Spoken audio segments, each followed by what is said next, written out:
Tua fires. Got him! How about a little Tua touchdown? Wow! Hit at full speed. Riding the wave. Look at the ups on this guy. Out of this world! Tua back to throw. Got touchdown! It. What a throw! The Tua era begins. All we're missing is a beach ball. Oh, my word. Oh, boy. We do love ourselves some Tua around these parts. He's got the third highest passer rating by a rookie in NFL history with a minimum of 50 attempts. He's also joined the aforementioned Marino as the only rookie quarterbacks in team history with 5 or more passing touchdowns in his first 3 career starts, and he has not thrown an interception during all of that. One of the reasons why the Dolphins have been undefeated since Week 5, joining the Steelers and Saints as the only teams in that department. That's how we go to Mooch's Minute. All right, time now for Mooch's Minute. Tua Tagovailoa. You know what? The last time a left-handed quarterback started in the National Football League was 5 years ago.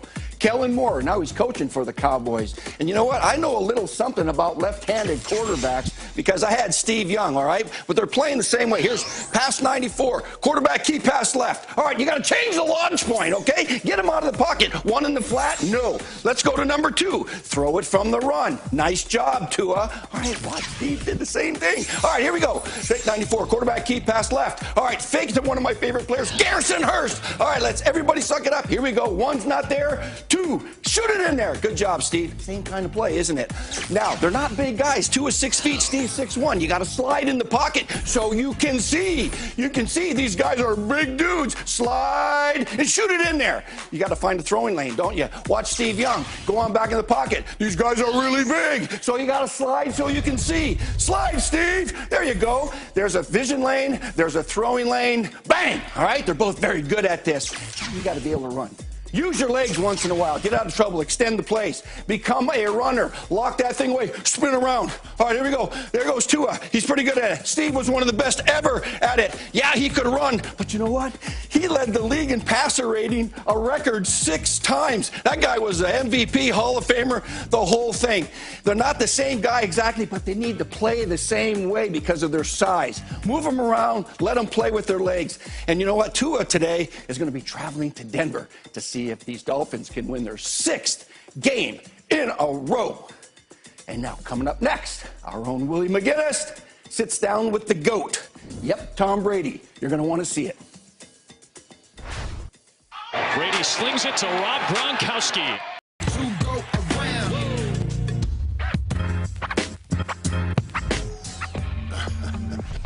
All right, that's how we bring it to our home school edition of Football 101. And Irv, you know, I love watching these young receivers of the Pittsburgh Steelers. And the more I watch them and the more I watch them work with Big Ben Roethlisberger, the more I start to see some of those talented old weapons and great players that we've seen in Steeler uniforms before. And, you know, let me show you what I'm talking about.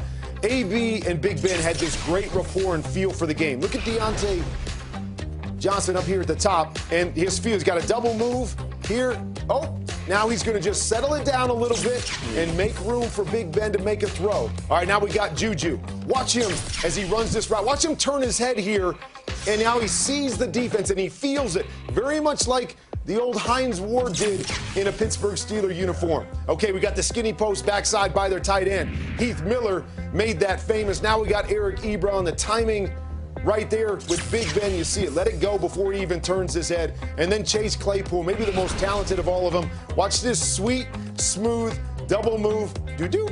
Right there. Looks a little bit like Santonio Holmes, maybe a little bit bigger or more athletic. So I ask you, Irv, can this group, I know they're young, they're not as established yet, can this group be in the same category as some of those greats in Steeler uniforms? Man, Kurt, I love how you did that, man, and I think you're absolutely right, especially when we're talking about guys like Juju Smith-Schuster and Hines Ward. I'm talking about the comparison rings so true on the football field. You see Hines Ward right here. Look at that. That's a bad man right there. I love that kid right there. And I do really love this kid right here. I'm talking about, yes, they have similar football attributes, but they have similar personalities and characteristics where everybody on the team loves them everybody on the team rallies around them, and they are the great support for everybody on that team, Kurt. So when I see it, I say, oh, wow, I love this comparison. The Deontay Johnson, he does have some of that understanding that AB has and some of that quick foot stuff that AB has to beat you in the open field. Yeah, maybe the big question is how long does Big Ben stay around to see if this group can become that special? Now, Irv, we're talking about the Steelers, and now I'm supposed to toss it to pick six. No. That is bad memories for me. Steelers and pick six. Yes. Rich, Cynthia, take it away. You know what, Kurt? I appreciate you talking about the elephant in the room instead of me. I really appreciate that. It is time for Cynthia Freeland to give us 6 picks about who's going to win in Week 11, starting with this game, Steelers versus the Jaguars. Well, I'm just trying not to underwhelm anyone here. Nicely done. But you could totally take the Heinz word, a.k.a. Juju Smith-Schuster. But I want to point out, in this monstrous win, you also want to consider James Conner, who has somewhat underperformed in terms of fantasy value this year. But with 70 rush yards, a rushing touchdown, and 2 receptions for 11 yards, that makes him running back 6 this week. So I think this is the kind of start to the end of James Conner. Okay, so let's talk about the Texans and the Patriots and look at this result.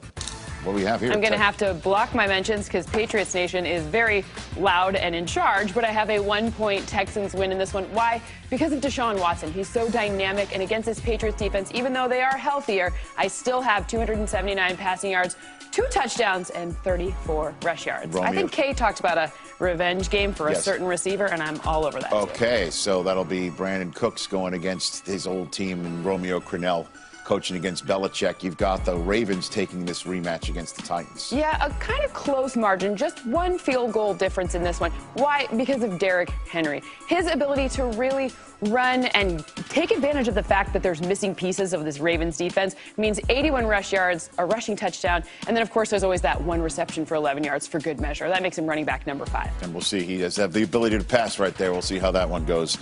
Browns and Eagles in the Cleveland rain. You take the Browns. Yeah, just by 2 points. Without Myles Garrett, it made it a little bit closer than it would have been, but I still think Nick Chubb is the difference maker in this one. 74 rush yards, a rushing touchdown, and then, of course, the 1 reception for 9 yards. He's running back 13. You could also play his running back mate, Kareem Hunt, but a little bit lower value for that one. Okay, so moving on to the Saints and the Falcons. What do you have for Taysom Hill in this Saints win? Listen, Taysom Hill projections are really hard, so I did my very best given all of Sean Payton's years of coaching. So 188 passing yards, 2 touchdowns a pick, and 34 rush yards. That could be even more rushing yards in this one in a 4-point win. Closely contested. I think Marshawn Lattimore's status you want to be careful of, so play your Falcons as well. Okay, and then finally, Vikings-Cowboys. Doom, doom. Look at that. Doom, doom. I'm glad Irv's not in the studio because this is a pretty significant win for Ezekiel Elliott. Is going to have 72 rush yards, 2 receptions for 21 yards. He's running back number 17. Notice 17 for him, huh? Yeah.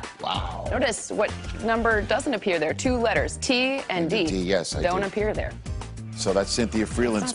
I love the You know what? I expect him to have an early Thanksgiving feast situation against this Texans defense that is top 10 when it comes to giving fantasy points to opposing wide receivers, Rich. Okay, so let's talk about the stack of the day in daily fantasy lineup. Which players in the same game are you stacking?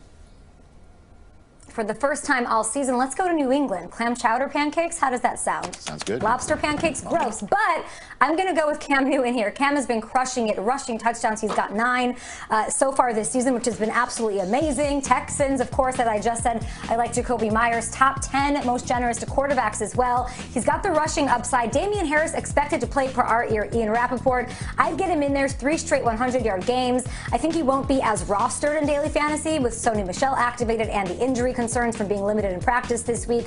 And I would run it back with Brandon Cooks, Rich, because everybody in daily fantasy loves a revenge game. Okay. I would love to have you back later on to discuss Taysom Hill's fantasy impact, give your plays of the day. That'll be later on.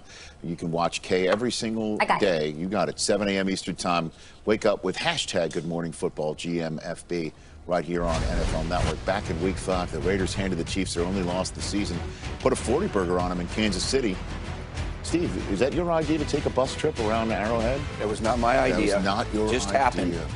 Well, there'll be a bus trip on the way to McCarran Airport around the new Death Star tonight.